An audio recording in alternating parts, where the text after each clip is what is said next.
Let me slow this down and make it clear. ERMI stands for Environmental Relative Moldiness Index. It is a test that was developed by the EPA, and it is one of the best tools we have for understanding the mold load inside a home. Here is what ERMI actually does. You collect dust from the home. Then that dust is analyzed using DNA-based testing. The lab is looking for 36 specific molds, not just whether mold is present. Because every home has some mold. Every breath you take outside has mold. Every breath you take inside has mold.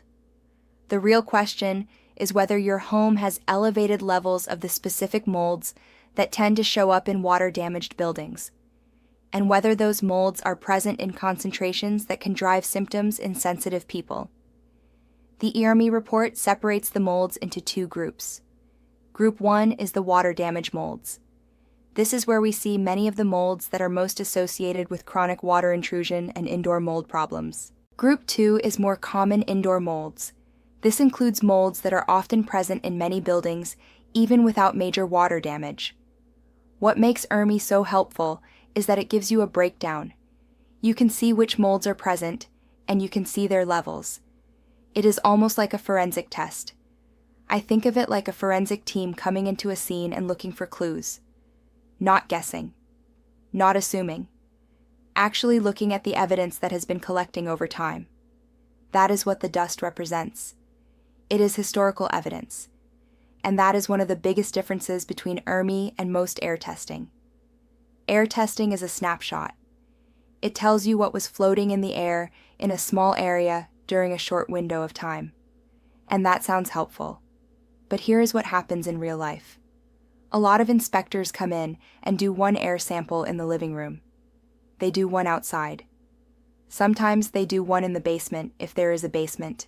Then you get a report that says everything is within range, and people are told this should not affect your health. This is one of the most frustrating things I see, because I have talked to so many people who are clearly reacting in their own home. They have symptoms that change when they leave and flare when they return. Their body is telling the truth. But the air test says everything is fine, and then they feel stuck. Medical doctors often only understand mold as an allergy issue. They are not trained in mycotoxins. They are not trained in how mold affects the nervous system and immune system. And many inspectors are not trained in how mold actually hides in buildings and how often air testing misses it. So you end up with families who are sick in a home that is making them sick, and none of the professionals can find the problem. This is where I come in. This is why I care about getting people the right data. Because when you test properly, you can stop guessing. I will give you a real example. I spoke with a mom recently whose daughter was having serious health issues. She had alopecia universalis. That means it was not just hair loss on the scalp. It was total hair loss, including eyebrows and body hair. They started to suspect her bedroom, which was in the basement. They hired a licensed mold inspector. They did air testing in the basement, including her room. Everything came back fine. The only thing noted was a slightly elevated level of penicillium, but not much higher than the outdoor sample. They were told it was fine. Now imagine what that does to a parent. You suspect the room. You feel something is wrong. And the report says it is not. They brought in another contractor, someone who knew more about mold. He did not want to disrupt the room because it looked good on the surface. But they learned about ERMI. They ran an ERMI for her room. And the results came back showing a very different story. There were high levels of water damage-related molds, and one of the molds that stood out was stachybotrys. That is one of the molds we pay close attention to in water-damaged homes. This is exactly why ERMI matters, because the air test missed it, and the dust test found it. When people tell me their inspector said ERMI is not useful, or ERMI is not recommended, I want you to understand what that usually means. It usually means they do not do it, or they do not understand it. You will hear a few common responses. One is, ERMI only shows historical data. They will say it shows what happened in the past, not what is happening now. But this idea does not make sense when you think it through.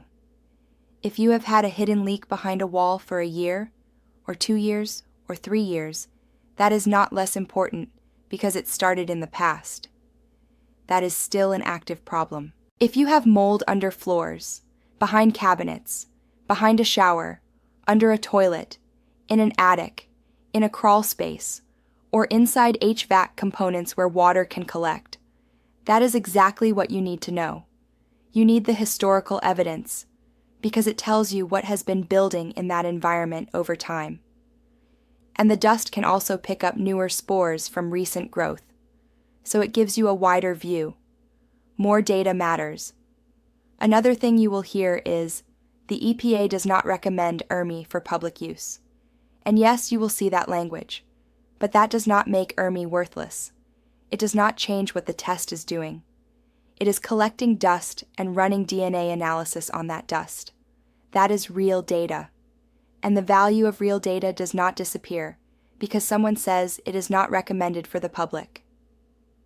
I also want you to think about incentives for a second. Air tests are cheap. Air tests often come back within range. Landlords like that. Insurance companies like that. And anyone trying to minimize the problem likes that. Because if the test misses the problem, there is nothing to fix. But when families are sick, that is not acceptable. I will never tell someone to rely on an air test alone. If someone shows me an air test and says, "See, it is fine," I say we need an ERMI. Because I have seen this too many times. People are sick. The home is the driver. The air test gives an all clear.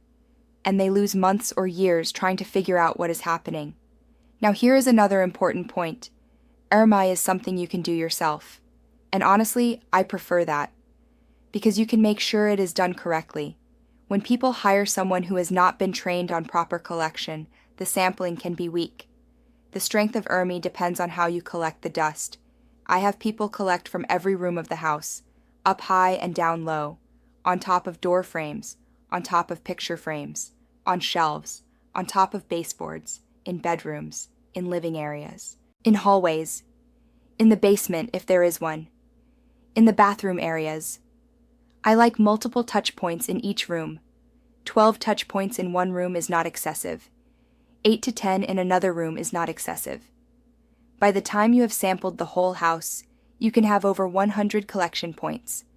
Then all of that goes into one collection cloth. And the lab uses a small amount of that dust for the analysis. The more collection points you have, the more data you have, and the less likely you are to miss the mold that is actually driving symptoms.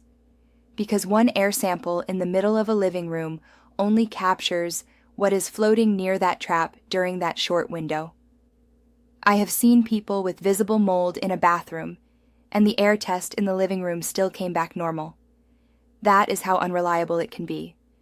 So if your home has only been tested with an air sample, I do not consider that a full mold evaluation, and I do not want you ruling out mold as a cause of your health issues based on that.